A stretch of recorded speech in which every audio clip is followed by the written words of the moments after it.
आप देख रहे हैं इंडिया टाउन न्यूज, भारत की बात। नमस्कार, आप देख रहे हैं इंडिया टाउन न्यूज और मैं हूं आपके साथ कमर गौस। छत्तीसगढ़ के नारायणपुर जिले से इस वक्त की बड़ी खबर है। कांग्रेस ने सुरक्षा बलों पर फर्जी एनकाउंटर का गंभीर आरोप लगाया है। कांग्रेस प्रदेश अध्यक्ष दीपक बैज का कहना है कि जिस युवक अभय नेताम को नक्सली बताकर मुठभेड़ में घायल किया गया, असल में वो जंगल में चिड़िया मारने गया था। कांग्रेस ने इस आदिवासी युवाओं के साथ अन्याय बताते हुए बड़ा आंदोलन छेड़ने की चेतावनी दी है। तो क्या सचमुच ये नक्सली मुठभेड़ थी या फिर फर्जी एनकाउंटर? यही हम आपको दिखाएंगे आज की इस खास रिपोर्ट में। छत्तीसगढ़ का बस्तर संभाग, जहां जंगल, पहाड़ और नक्सलियों की गतिविधियां अक्सर सुर्खियां बनती है, इस बस्तर के नारायणपुर जिले में एक मुठभेड़ की खबर आई है, जिसमें सुरक्षा बलों ने दावा किया कि उनका सामना नक्सलियों से हुआ और एक नक्सली ढेर कर दिया गया। लेकिन कहानी यहीं बदल जाती है, क्योंकि इसमें एक युवक की पहचान अभय नेताम के तौर पर हुई, जो कि इस मुठभेड़ में घायल हुआ है। स्थानीय लोगों और उसके परिजन कहते हैं कि वो नक्सली नहीं था, बल्कि जंगल में चिड़िया का शिकार करने गया था। यही आरोप अब कांग्रेस ने उठाया है। छत्तीसगढ़ प्रदेश कांग्रेस अध्यक्ष दीपक बैज ने नारायणपुर मुठभेड़ को फर्जी एनकाउंटर करार दिया। कांग्रेस का काम है अपने जनाधार को बढ़ाने के लिए इस तरह के उलझुल बयान देते रहते हैं, और जो घटना है पुलिस ने अपना प्रेस कॉन्फ्रेंस लेके भी उस घटना को स्पष्ट किया है। तो कांग्रेस का काम है कि हमेशा अगेंस्ट में ऐसी बातें कहें कि लोग उनके तरफ उनका ध्यान आकर्षित हो पाए। बैज का कहना है कि अभय नेताम नक्सली नहीं है, उसकी पीठ में गोली मारी गई। सवाल ये है कि चिड़िया मारने गए एक निर्दोष युवक को सुरक्षा बलों ने क्यों घायल किया? ये फर्जी एनकाउंटर का मामला है।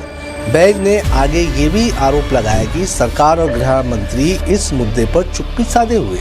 दीपक बैज ने साफ शब्दों में चेतावनी दी कि कांग्रेस आदिवासी संगठनों के साथ मिलकर इस मुद्दे पर बड़ा आंदोलन करेगी। उनका कहना है कि बस्तर में आज भी आदिवासी युवाओं को फर्जी मुठभेड़ में मारा जा रहा है और सरकार लगातार इसे नजरअंदाज कर रही है। कांग्रेस ने मोहन मरकाम के नेतृत्व में एक जांच कमेटी गठित की है, जो अभय नेताम के मामले की जांच करेगी। 14 तारीख को शाम को इन लोग चिड़िया उड़े शिकार करने गए थे। बाद में कहीं मुठभेड़ में पड़ा कि क्या पड़ा, अब इतना तो अभय को गोली लगा। अभय नेताम के परिवार का दर्द दिल दहला देने वाला है। परिजनों का कहना है कि अभय रोजमर्रा की तरह जंगल में शिकार करने गया था।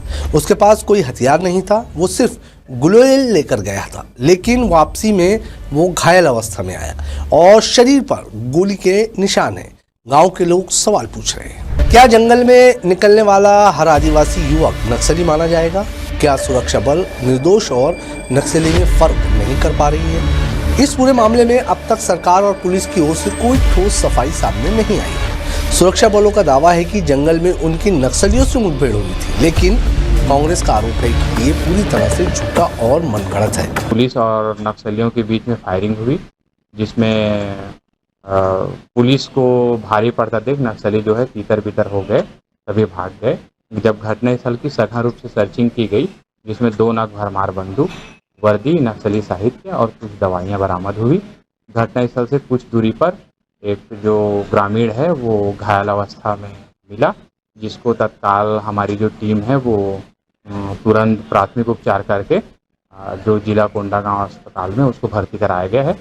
आपको बता दें कि दीपक बैज ने क्या सवाल उठाए। अगर अभय नक्सली था तो उसके खिलाफ क्या सबूत है? क्या उसके पास कोई हथियार मिला या फिर ये सिर्फ निर्दोष आदिवासी युवाओं को डराने का तरीका है? नारायणपुर का यह मामला अब धीरे धीरे राजनीतिक तूल पकड़ता जा रहा है। कांग्रेस इस मुद्दे पर सीधा सत्तारूढ़ सरकार को घेर रही है। गृह मंत्री की चुप्पी पर सवाल उठाते हुए कांग्रेस ने कहा कि अगर जल्द ही दोषियों पर कार्रवाई नहीं की गई तो पार्टी और आदिवासी संगठन सड़क से सदन तक आंदोलन करेंगे। दरअसल बस्तर में ये कोई पहला मामला नहीं है।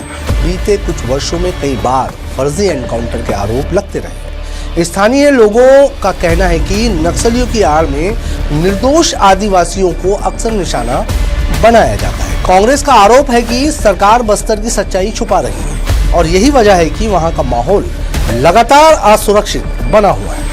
अभय नेताम के इस मामले के बाद नारायणपुर और आसपास के इलाकों में आक्रोश है। गांव वाले और आदिवासी संगठन लगातार प्रदर्शन की तैयारी कर रहे हैं। लोगों का कहना है कि उन्हें न्याय चाहिए और इस तरह के फर्जी एनकाउंटर अब बर्दाश्त नहीं किए जाएंगे।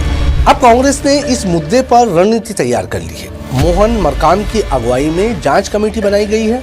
प्रदेश स्तर पर प्रदर्शन और धरना देने की योजना है। आदिवासी संगठनों के साथ मिलकर बड़ा आंदोलन खड़ा किया जाएगा। इस पर दीपक बैज ने साफ कहा, हम तब तक चुप नहीं बैठेंगे जब तक इस फर्जी एनकाउंटर के दोषियों को सजा नहीं मिली। अब सबसे बड़ा सवाल यही है कि क्या अभय नेताम सचमुच नक्सली है या फिर वो निर्दोष युवक है जिसे गलत फहमी में गोली लगी है, और अगर ये फर्जी एनकाउंटर था तो इसका जिम्मेदार कौन होगा। सरकार को इन सवालों के जवाब देने होंगे, वरना बस्तर में भरोसे का संकट और गहराएगा। तो नारायणपुर का ये मामला सिर्फ एक युवक की मौत का नहीं है, बल्कि ये सवाल है बस्तर के आदिवासियों की जिंदगी और भरोसे का। कांग्रेस ने साफ चेतावनी दी है कि अगर दोषियों पर कार्रवाई नहीं हुई तो ये आंदोलन और बड़ा होगा। अब देखना यह है कि सरकार इस आरोप पर कब तक चुप रहती है और क्या वास्तव में अभय नेताम को न्याय मिल पाता है या नहीं। फिलहाल के लिए इतना ही, लेकिन आप देखते रहिए इंडिया टाउन न्यूज़, भारत की बात, और मुझे दीजिए इजाजत। नमस्कार।